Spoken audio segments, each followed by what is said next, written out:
आप अकेले आए हो या आपके साथ कोई रिलेटिव भी आए हैं? डॉक्टर साहब ने गंभीर होकर पूछा। मैं समझ गया साहब, मेरी ब्रेन रिपोर्ट अच्छी नहीं आई लगती है। और जो भी रिपोर्ट आई है, आप मुझे बता सकते हो सर?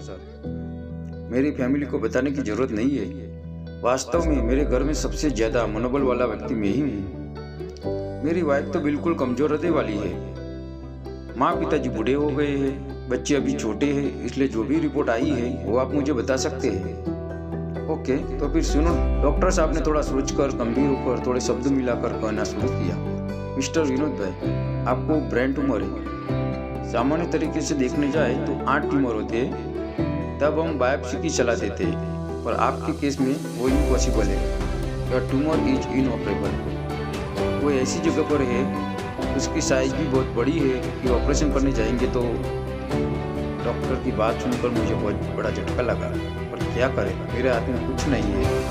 मैंने मेरी जिंदगी के कीमती वक्त को पैसे कमाने में ही गवा दिए। अलबत्त जब समय अच्छा आया तो ये बुरे समाचार सुनने को मिले।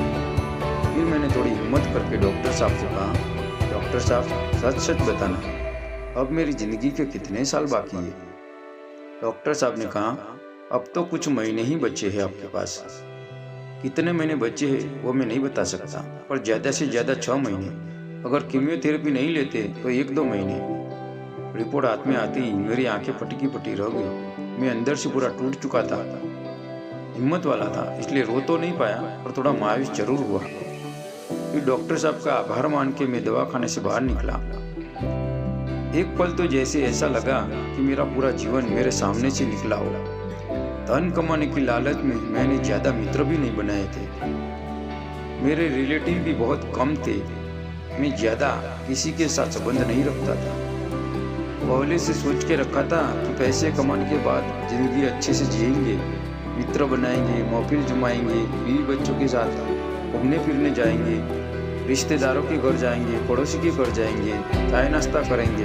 बट मन की बातें सब मन में ही रह गई। और कब मौत का इन्विटेशन आ गया पता ही नहीं चला। और पीछे से सलाम साहब के लिफ्टमैन ने आवाज लगाई और मैं एकदम से खड़ा रह गया। और मेरे पास आके बोला, कैसे हो साहब, आपको अच्छा हो गया ना? ये डॉक्टर साहब बहुत अच्छे हैं। यहाँ जो एक बार सारवा लेता है उन्हें फिर कभी दोबारा आने की जरूरत नहीं पड़ती। मैंने इस लिफ्टमैन को कई बार देखा है, बहुत बोलता है। उनकी चप चालू ही थी कि वो हर बार मुझसे बात करने की कोशिश करता था, और मैं खास ध्यान नहीं देता था। और इस बार मैं उनसे बात करने के लिए रुक गया। उनसे इस बात करके मुझे भी अच्छा लगा। फिर मैंने 100 रुपये की नोट उसके हाथ में थमा दी। सोचा फिर कभी लेफ्टिनेंट से मुलाकात होगी या नहीं। अब मौत तो बहुत नज़दीक है, तो क्यों ना खुशी खुशी जिया जाए। 100 रुपये लेके लेफ्टिनेंट बहुत खुश हुआ और मुझे बाहर तक छोड़ने आया। रोड क्रॉस करके मैं मेरी गाड़ी के पास पहुंचा। ड्राइवर ने दरवाजा ओपन किया। ड्राइवर मुझसे बहुत डरता था। मैं हर बार उसे डांटता रहता था। और आज उसने मुझे पूछा, साहब आज आप कुछ बदले बदले दिख रहे हो। फिर मैंने बातें करना शुरू किया। मैंने ड्राइवर से कहा, मनु तुझे कार चलाते हुए कितने साल हो गए? तू बोर नहीं होता है? तुझे कंटाला नहीं आता? ड्राइवर थोड़ा घबराया, सोचने लगा आज तो नौकरी गई समझो। और डरते डरते बोला, नहीं साहब, इसमें बोर होने वाली क्या बात है? ये तो मेरा रोज का काम है, ये तो मेरी रोजी रोटी है। पर साहब आपने ऐसा क्यों पूछा? बस यूं ही पूछ लिया। एक काम कर, आज तू मेरी जगह पे आ जा, आज गाड़ी मैं चलाऊंगा। पर साहब आपकी तबीयत? मेरी तबीयत छोड़, कार नहीं चलाऊंगा तो भी। और बोलते बोलते मैं अटक गया। हम दूसरी बातें करें। तेरे घर में कौन कौन है? बच्चे कितने हैं? 5वीं क्लास में पढ़ते हैं। ड्राइवर को लगा कि आज साहब कुछ बदले बदले दिख रहे हैं। मैंने कभी उनसे बात ही नहीं की थी। मैं हर बार उसे डांटता ही रहता था कि काम ठीक से नहीं करता, हर बार लेट आता है, कभी जल्दी चला जाता है। मैं उसे कुछ ना कुछ बोलता ही रहता था। बातों बातों में घर पहुंच गए और फिर मैंने उसे कहा, मनु अब तू घर जा, मुझे अब कहीं जाना नहीं है, बीवी बच्चे तेरी राह देख रहे होंगे। और जाते जाते मनु बोला, साहब आप बहुत अच्छे हो, फिर मैंने मन भर के बीवी बच्चों के साथ बातें की, सबके साथ बैठकर डिनर किया, फिर बच्चों के साथ स्कूल के बारे में बातें की, बच्चों के साथ खेला। फिर मेरा बेटा बोला, आप मेरे गुड पापा हो। हमारे साथ हर रोज बैठ के तभी मैं मन में बड़बड़ा, अब मेरे पास समय कम हो, जितने दिन बचे हैं उतने दिन तो मौज से जी लूं। और फिर सुबह सुबह ही पड़ोसी के घर पहुंच गया। आनंद भाई तो विचार में पड़ गए, अरे विनोद भाई आप सुबह सुबह ही, आज सूरज किस दिशा में निकला है? अरे विभा पानी लाना जरा, विनोद भाई आए हैं। अरे विनोद भाई आप, कह के विभा ने पानी दिया और बोली, आज तो चाय पी के ही जाना। तभी मैंने बोल दिया, चाय से काम नहीं चलेगा, नाश्ता भी चाहिए।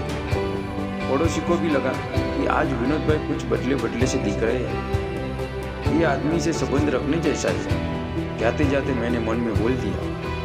फिर आनंद भाई से कहा, सुबह की चाय आपके घर और शाम की चाय मेरे घर, पक्का? पूरी लाइफ तक आनंद भाई ने बोल दिया।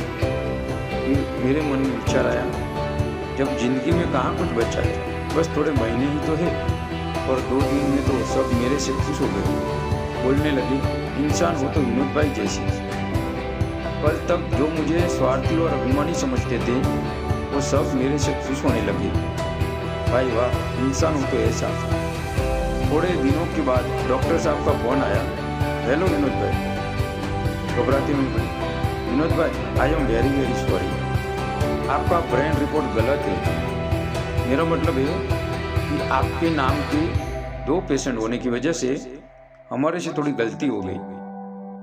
आप बिल्कुल नॉर्मल हो, सही सलामत हो, आपको कुछ नहीं हुआ है, एब्सोल्युटली नॉर्मल। आप 100 साल तक जीवित रहो, ऐसी मेरी शुभकामनाएं। और खुश होकर मैंने डॉक्टर साहब से कहा, आप जिस विनोद भाई की बात कर रहे हो वो तो कब के मर गए, अब तो मेरा दूसरा जन्म हुआ है। अब मुझे समझ में आ गया जिंदगी का सही अर्थ। जिंदगी में वर्ष बढ़ाना नहीं है, पर वर्ष के साथ जिंदगी बढ़ाना है। आपको कहानी अच्छी लगी हो तो कहानी को लाइक करें, शेयर करें और सब्सक्राइब बटन को प्रेस करें। कहानी सुनने के लिए धन्यवाद।